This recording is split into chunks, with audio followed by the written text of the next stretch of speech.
In this video, we are going to talk about hypothesis test.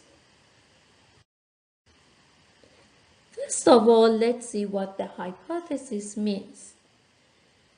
Hypothesis is the claim that we want to test or investigate. In order to test it, we have to provide evidence, so we do it by sampling or doing a survey.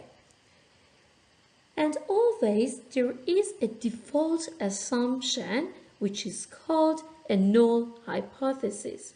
And as you know, null means zero. Because of that, we show the null hypothesis by H0, which is the default hypothesis and currently accepted value for a parameter. Parameter is a characteristic of the population, so it can be accepted value for the mean of the population, for the proportion of the population, and so on. And it is good to know that this always contains equal sign. It can be mu equal to something, mu greater than equal to something, or mu less than equal to something. And based on the research, sometimes we want to challenge the null hypothesis and prove something which is opposite of the null hypothesis. And we call it alternative hypothesis. And we denote the alternative hypothesis by H1. And it is the research hypothesis involves the claim to be tested. This one never contains equal sign. It can be mu not equal to something, mu greater than something, or mu less than something. For example, I want to say that the mean of the population is different from the past, or mean is increased, or mean is decreased. So you see that the null and alternative hypotheses are opposite of each other. In order to prove the H1, actually H1 is the thing that we would like to be true. We try to provide evidence against the null hypothesis. So we try to reject the null hypothesis by sampling. So as you see here, we have two possible outcomes. One of them is that we can reject H0, or we cannot reject H0.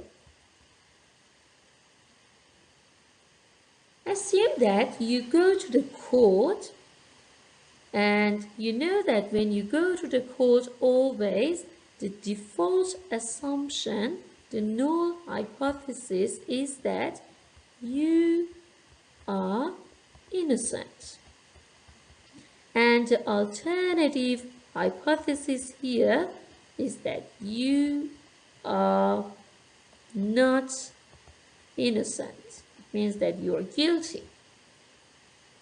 So the decision is based on the evidence.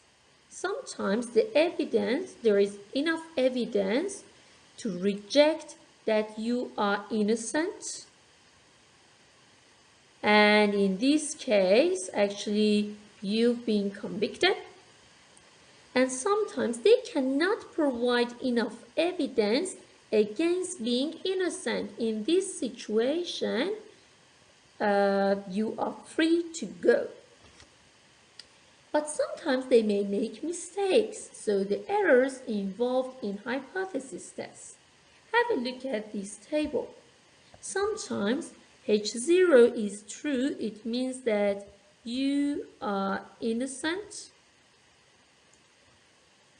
and there is not enough evidence against being innocent, and they make a correct decision. and you are free to go.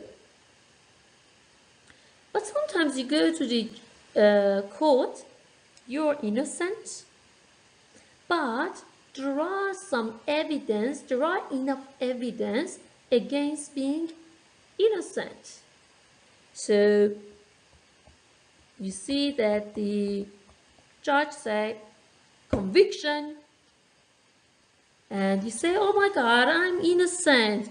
You made a mistake. So you see that here we have the type 1 error. And the probability of making this error, making this mistake, is denoted by alpha. We will talk about this alpha more later, and this plays an important role in hypothesis tests. But you may go to the court and you're accused of a crime and you did it. It means that in fact you are not innocent, but they cannot provide enough evidence against H0, and they say that you're free to go although you are guilty. So you see that here they made a mistake, and we have the type 2 error here, and we show the probability of that by beta. Or the other scenario is that you are guilty, you're not innocent, and they have enough evidence against being innocent. So the judge said conviction and made a correct decision. Now, assume that I bought a 200-gram chocolate bar, and I believe that the bar is less than 200 grams. Now I want to test it. So the new claim,